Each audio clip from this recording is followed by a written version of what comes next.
My name's Angelo, and welcome to We Want Picks. I'm going to break down the entire UFC Vegas 81 fight card, giving you my picks, predictions, and bets. But before I do, let me give you $50. The only thing you need to do is go to WeWantPicks.com/bets, sign up with any one of our partners, make a deposit, and we send you $50 as a thank you. It's affiliate marketing. So you're going to use the link. We're going to get credit for you signing up. They're going to give us some money. I'm going to break off some of that money, and I'm going to give it right back to you. And it's going to be Cash App, PayPal, or Venmo. Very real money. This isn't like a deposit match situation. So all you need to do, WeWantPicks.com/bets. Use the link, sign up, make a deposit, and then we will send you $50 as a thank you. I'm going to break down this card. But first, let's do a little bit of coping. Let's take a look at UFC Vegas 80. There were some spots, like some things did go well. First of all, the underdog fantasy hit. Keep in mind, the Cutelaba fight was canceled. So I nailed the Murata, I nailed the Algeo, I nailed the Buckley, and then obviously the Grant Dawson was a big time miss, but that did pay out. But if we look a little closer, UFC Vegas 80, kind of a mess. Kind of a dumpster fire of a card. We had a canceled fight at the last minute. What's even more annoying is the UFC knew that fight was canceled. They knew it was canceled. They pushed back the start time by a half an hour, but they still let the card start and then announced that that fight was canceled. So anybody that does DraftKings Fantasy was sort of locked into their lineup with Cutelaba or Lynch. So that was very, very annoying. And I think the Kanako decision was bad. I get it. And I will, I'm not going to, this isn't a hill I'm going to die on. So I understand the whole takedowns and control time isn't everything you need to do. I get all that. But I just think she did more. I think she won that fight. I think that was a bad decision. If you look at my bets, I lost 0.68 units overall, $68 essentially. Karolina Kovačević's bet hit. The Montana De La Rosa didn't. That's fine. Big miss. No problem. The Cutelaba Linz over 1.5. That was refunded. My Lady over parlay hit. Alex Morono missed. Big time miss there. And I didn't bet him money line 3.5. I thought he'd win a round, honestly, but he didn't. He got smoked. And then the Drew Dober Kanaka Murata parlay would have hit if these judges, in my opinion, did what they were supposed to do. Again, this is not a hill I'm going to die on. I'm not going to scream and yell, robbery, investigate the guy. It wasn't the worst decision in the world, but I do think the control time, the takedown, I think that was enough.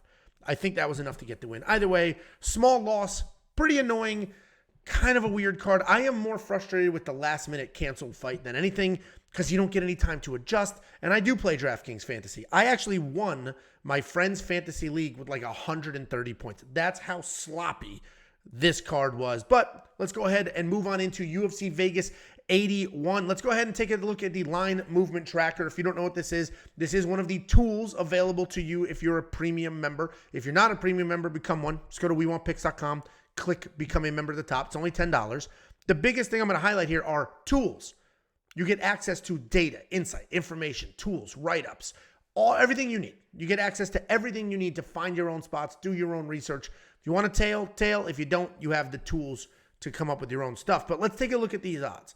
Two different fighters have flipped from underdogs to favorites on this card. 6 fighters have 20% movement or more, and we only have odds for 9 fights. There's 11 total. We only have odds for 9 fights on this card, but I did highlight the Jonathan Martinez line.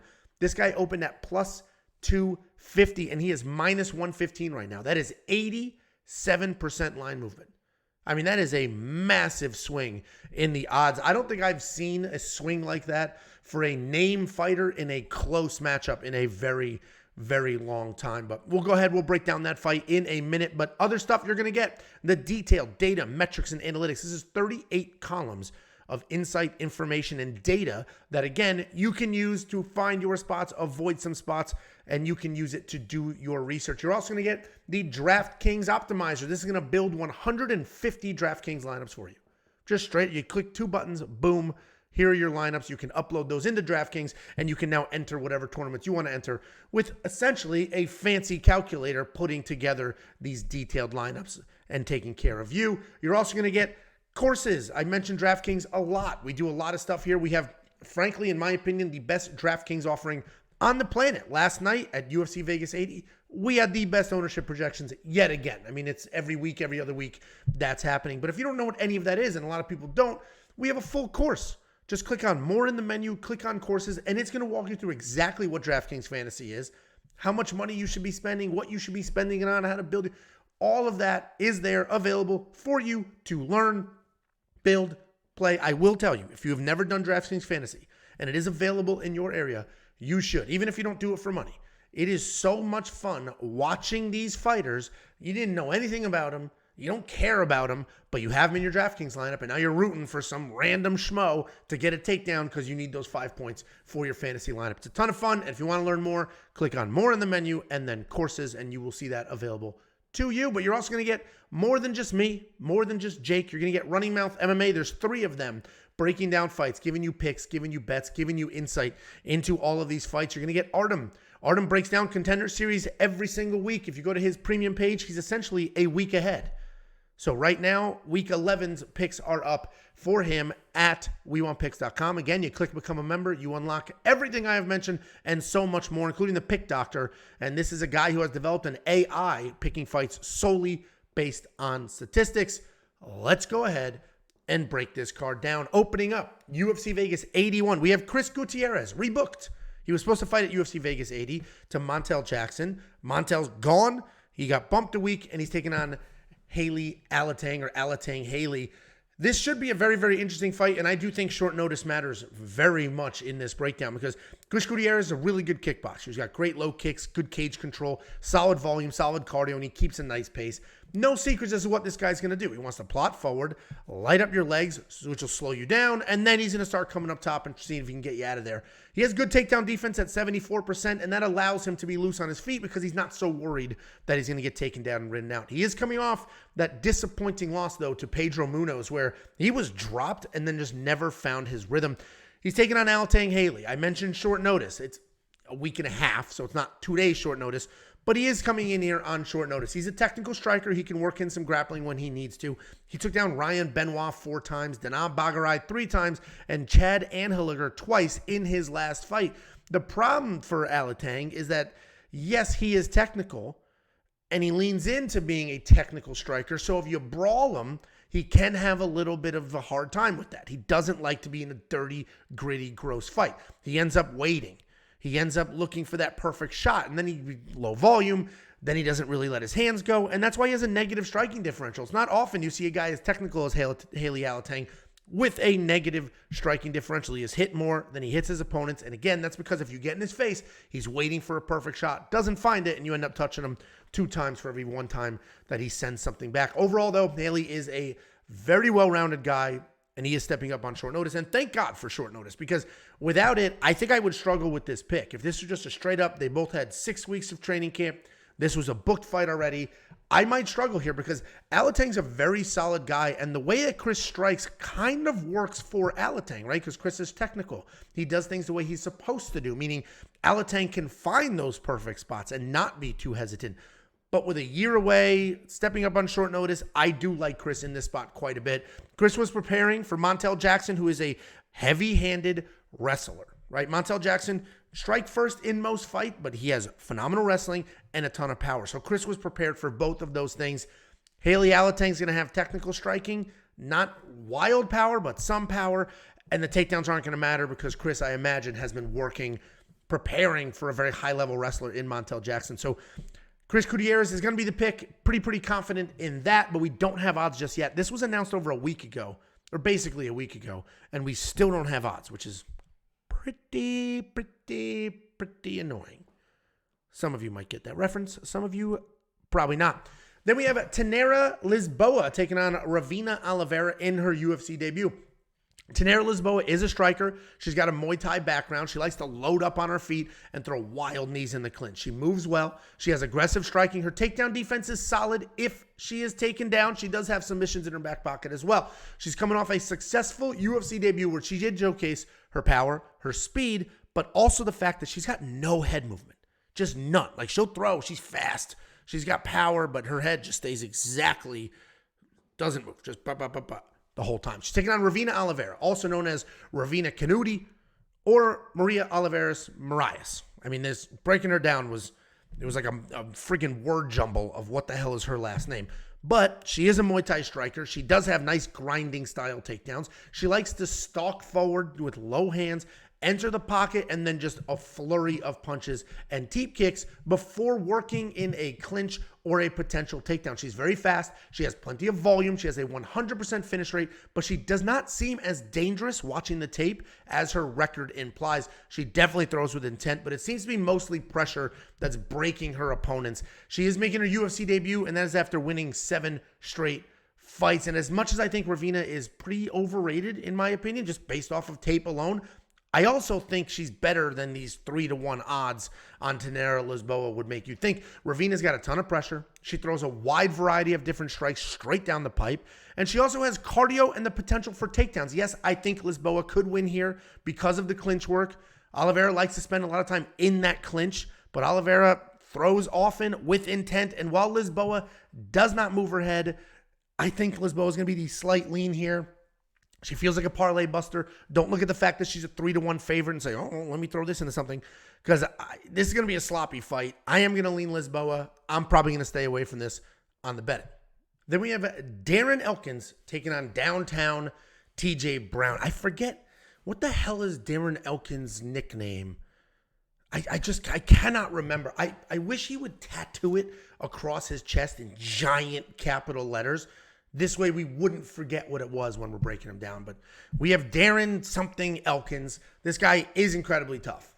Tough enough to get a giant tattoo across his chest of his nickname. He literally wears it as a badge of honor in the form of scars, this tattoo, most likely a couple of loose teeth or two. He is always live for a finish. He is the definition of a grinder. He's going to come forward. He throws big strikes.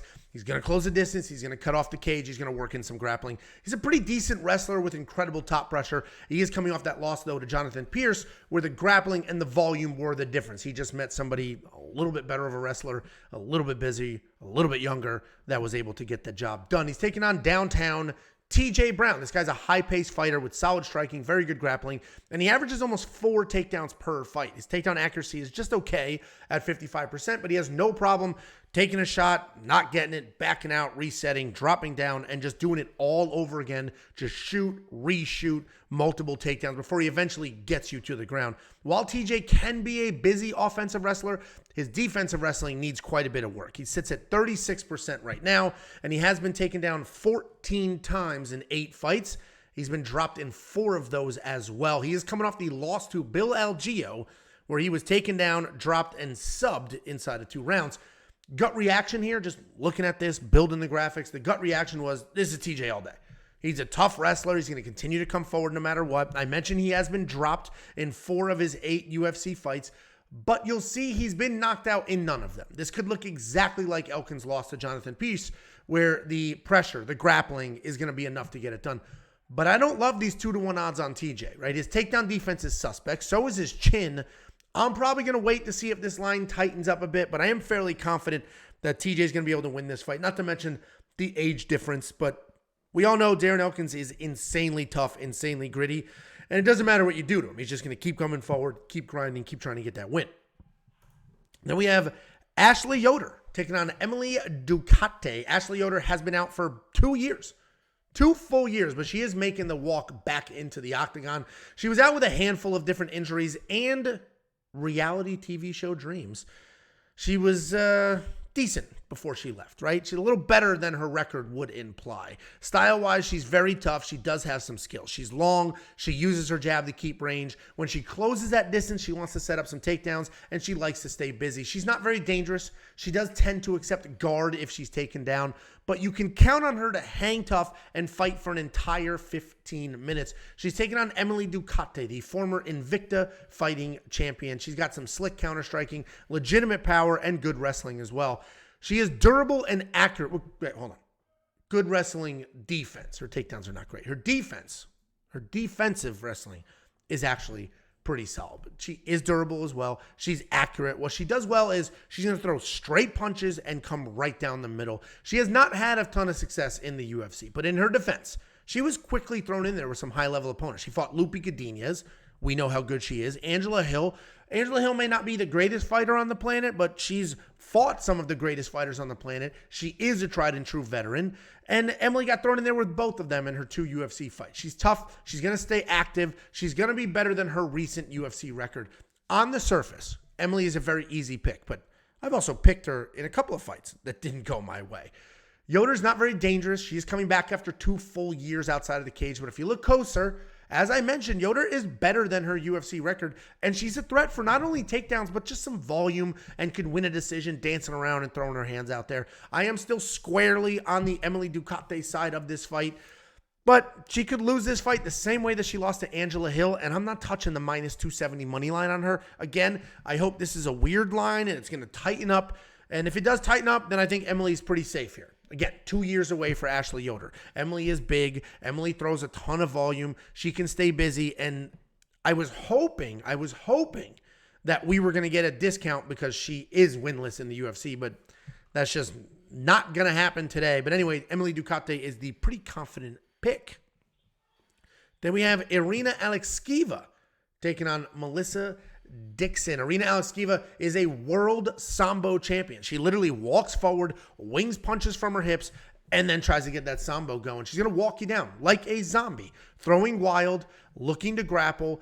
And if you're tied up, she's going to toss you. If you're not tied up, she's going to roll into something. And like most Sambo athletes, she does have very, very good submissions, some solid takedowns as well. She takes risks, and she gets taken down because of those risks, but she doesn't care. She trusts her grappling off her back. She's coming off that submission win over Stephanie Edgar, where she literally rolled to a knee bar 2 minutes into the first round. It was a scramble. They're standing up, and Irina was just like, whoop, just rolled right to a knee bar, and she got it. Very risky type of fight. If you don't get that, you just end up getting pounded in the face, and the announcer talk about what a bum you are. Why would you do that? That's so stupid. But she did get it, and it's like, whoa, Russian Ronda, so good. Yeah, bro, sick. I don't know why I just did that. Anyway, we got Melissa Dixon, also known as Melissa Mullins. Again, I'm doing research on all these new women in the UFC. They all have 11 names. I imagine it's marriage and everything else, but it's getting crazy.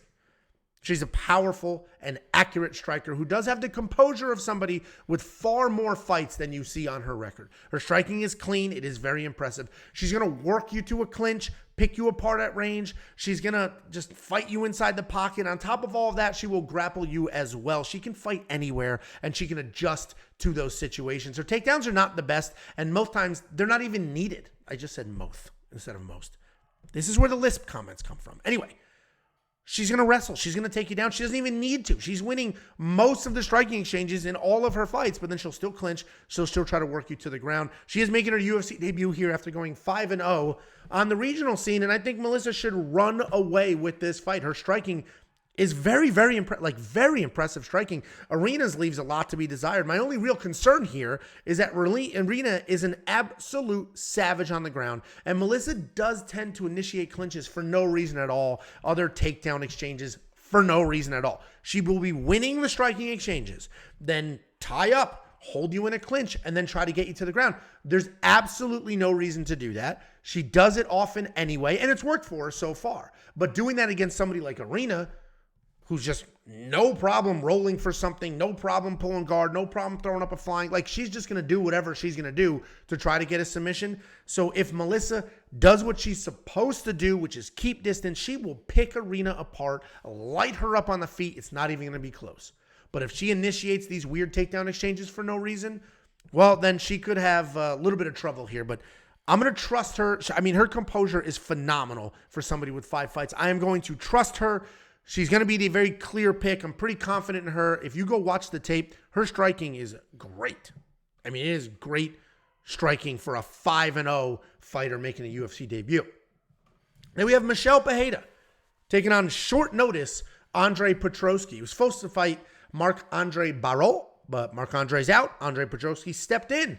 And this is at middleweight, as you will notice. It was going to be middleweight before. It is middleweight now, so it's not as if the short notice has affected the weight class. Michel Pereira is a capoeira fighter. He's got those flashy kicks, spins, and punches. He is a big 170-pounder who has struggled to make the weight, which is why this is at 185 pounds. Every time I do one of Michel Pereira's breakdowns, I'm blown away by his age. I just assume he's 35, 36. He feels like he's been around forever. He looks older than he is, but he is only 30 years old. He has a wild future ahead of him. He's unbelievably talented. He still has a touch of crazy in him, but he seems to have controlled that the last couple of years. He's got good power, good speed, can work in some takedowns, good BJJ. He's got all the things except weight management. He's coming off that failed weigh-in attempt against Wonder Boy a few months ago. Taking on Andre Petroski. As I mentioned, Andre Petroski stepping up on short notice. This guy's a very good wrestler with his takedowns, very good wrestler with his speed, his timing, his accuracy. His stand-up is just okay, but it is loaded with power, and he's going to wing it and then look for those takedowns. He is a wrestler. I mentioned fast, clean takedowns, and he sets those up with the power shots. He's got some solid BJJ as well, and he uses that to control positions, potentially snatch submissions up as well. He is coming off, though, that split, S-P-L-I-T, decision win over Gerald Meerschaert. This guy was supposed to come in there, knock out the chinniest guy in the division, but instead, yeah, he had 2 takedowns, he had a knockdown, but he was getting outstruck. And all of a sudden, Gerald Meerschaert's looking pretty good in that fight, and that factors into this a bit for me because Andre's stepping up on a week's notice, and I don't know why. This dude has not had the best of cardio in the past.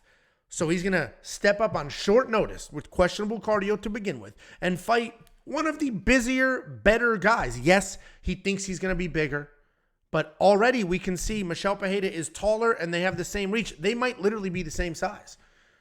Michel Pereira is a big 170, and at middleweight, at 185, maybe bigger than Petroski or at least be the same size. So we have Andre Petroski, questionable cardio, stepping up on short notice to fight. And Michel Pereira's cardio is decent. It's not amazing, but it's decent. And at 85, it may be amazing. But I'm going to go Michel Pereira here, and I'm pretty confident in that. And it's really because of the short notice. If this wasn't short notice, it might be a different breakdown, but it is short notice. And Andre Petroski does have bad cardio. So Michel Pereira is the pick. Then we have another rebooked fight. We have Edgar Chairez taking on Daniel Lacerda. We just saw this fight a couple of weeks ago. There was a questionable stoppage, right? If you remember, Edgar had Daniel in a choke. The referee was pulling up Daniel's arm. Daniel was fine. The referee checked it again. The arm was completely limp. So the referee stopped it, and everybody called the referee an idiot, and Dominic Cruz jumped down his throat, all the things. The reality is, go watch that again. I think it was a perfectly fine stoppage. Daniel Lacerda's arm is completely limp. And then you have Daniel Cormier and Dominic Cruz. Oh, well, the way that this technique works is you don't want to move. You're just waiting. Bro, you know the referee was checking to see if you were conscious or not. And you're just going to let your arm be limp, like dead limp. I personally do not think it was a bad stoppage. I think the referee did what he was supposed to do. And to clown him, to say, oh, he doesn't understand jiu-jitsu, I honestly think that's ridiculous. I genuinely think that's ridiculous. The dude's arm was limp. Go watch it back. Let me know if you agree. I mean, some idiot in the comment, oh, LOL, you don't know. Shut the fuck up. I got a little aggressive there. I'm sorry.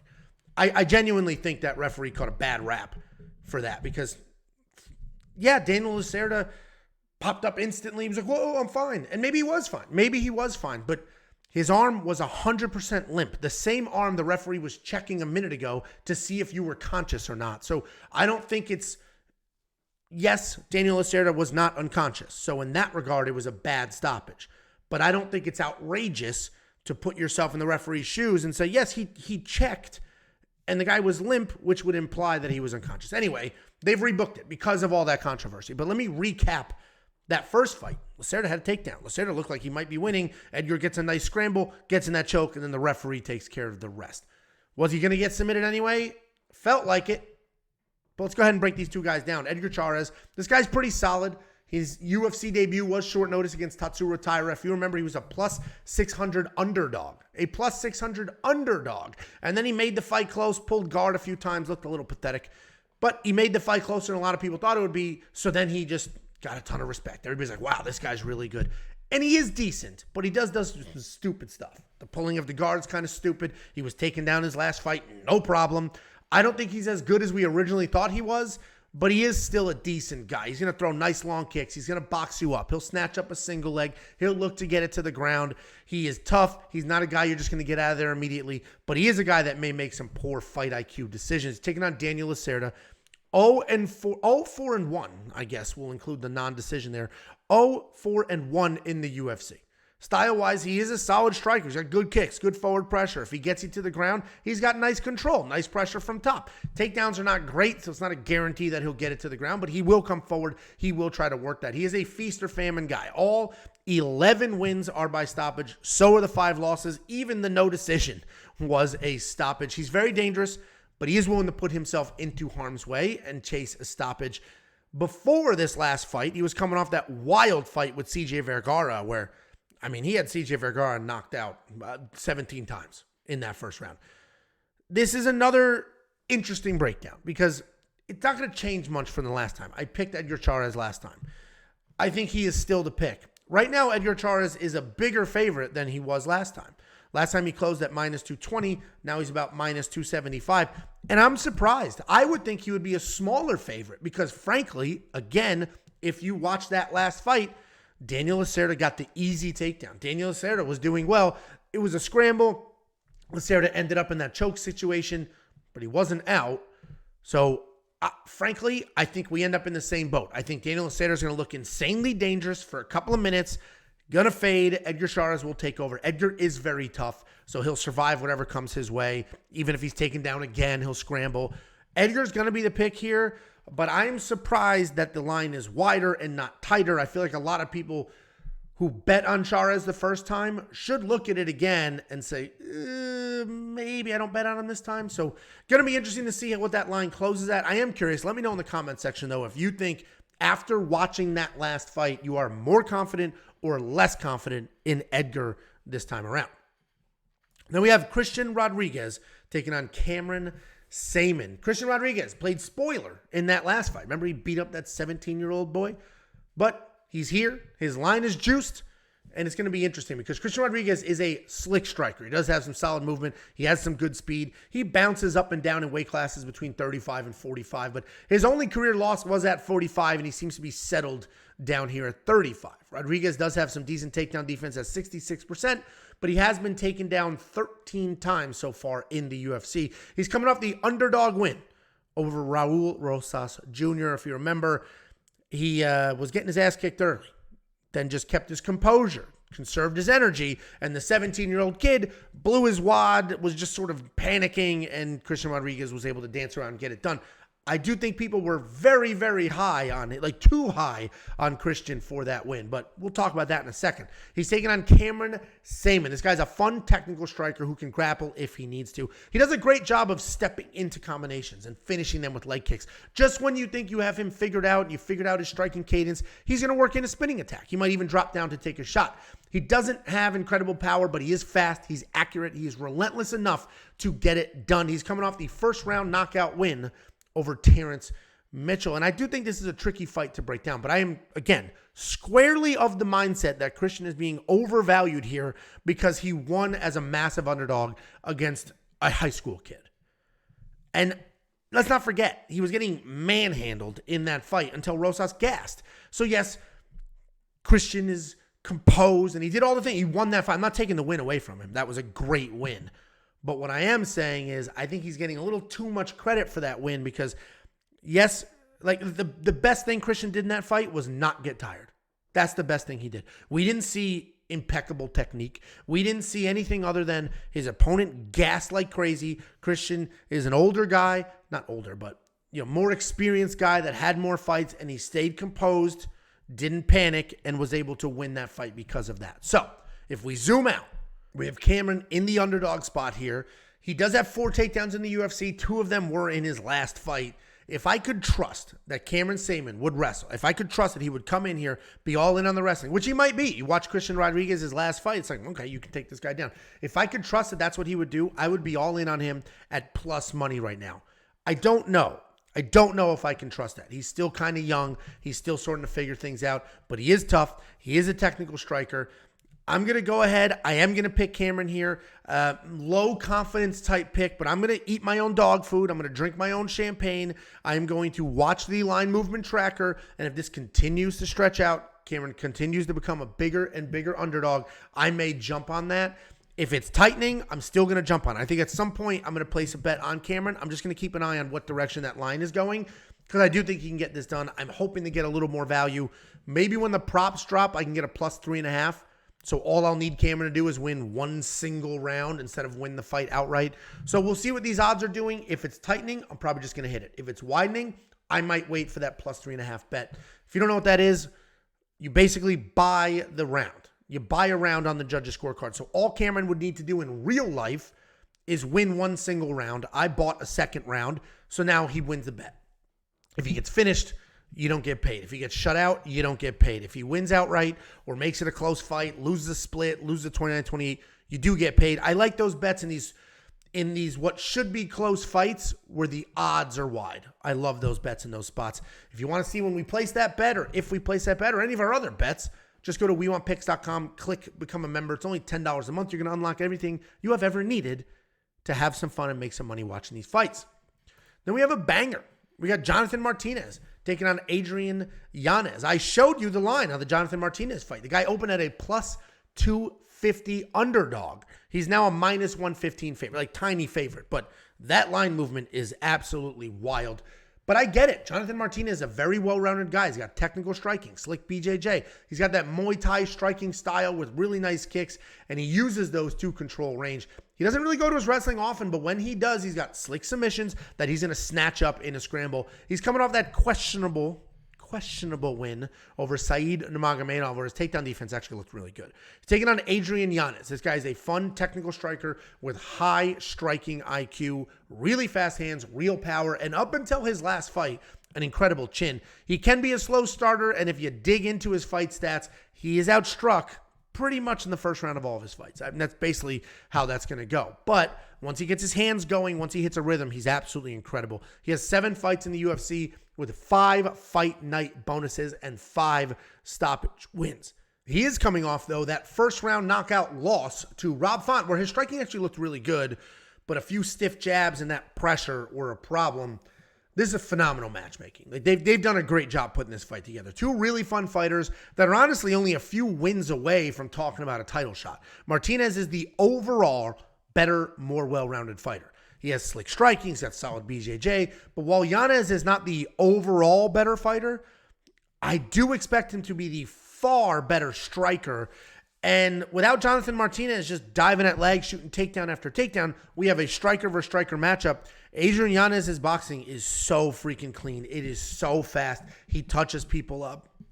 His takedown defense is sitting at 100%. So even if Jonathan Martinez wants to wrestle, I think Adrian can keep this on his feet.